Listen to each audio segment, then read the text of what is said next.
One of the commonest questions patients ask me is, why should we do endoscopic surgery? Will endoscopic spine surgery cause me a lot of pain?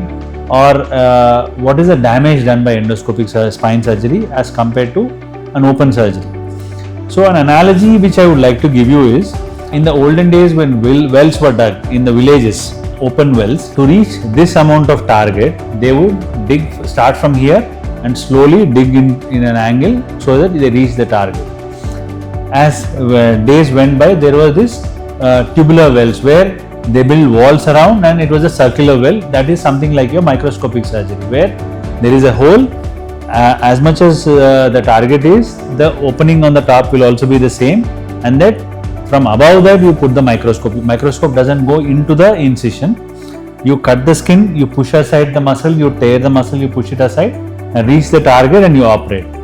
Endoscopic surgery is like a borewell or better.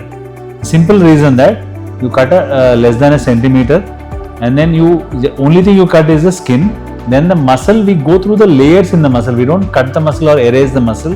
So we just go through the fibers in the muscle, reach the target, and at the target we work under complete vision. We can work in an area which is bigger than the incision, because the angle of the scope is such that we see much beyond what a normal eye can see.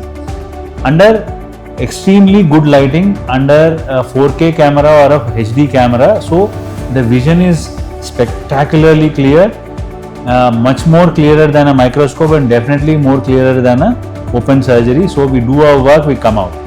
The advantages of endoscopic spine surgery are, one, we cut very little, we do very little iatrogenic damage. That is, iatrogenic damage is the damage which we do while we are reaching the target of the surgery. The incision is small, the blood loss is negligible. Almost practically no patients of endoscopic spine surgery require a blood transfusion. Second thing is, because we do not cut the muscle, or we don't erase the muscle, or we do not damage the bone, the requirement for putting screws is very, very less. Only for patients with instability do we put in the screws. Otherwise, in an open surgery, because of the damage we do to reach the target, we may have to put in screws for more patients than we would normally like to begin with. Third thing is, because we are not doing any new extra damage, the patient recovers completely and faster with much less pain than in an open surgery.